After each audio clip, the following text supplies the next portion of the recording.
Tidak hanya berfokus pada penghancuran personel musuh, militer Rusia turut menyerang seluruh perangkat yang berhubungan dengan kubu Ukraina. Dibuktikan pada sebuah video yang ramai beredar di media sosial Telegram pada Jumat 19 April 2024. Dalam cuplikan tersebut dapat dilihat bagaimana operator UAV Rusia bekerja, menghancurkan sejumlah kendaraan militer Ukraina yang terdeteksi di wilayah Kherson.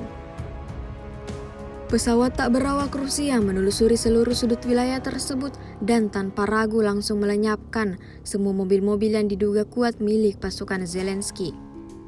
Hasilnya seperti yang terlihat dalam rekaman.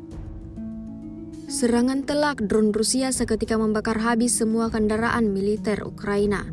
Insiden ini untuk kesekian kalinya menambah daftar kerugian yang diperoleh pasukan Kiev.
Download Tribun X sekarang, menghadirkan lokal menjadi Indonesia.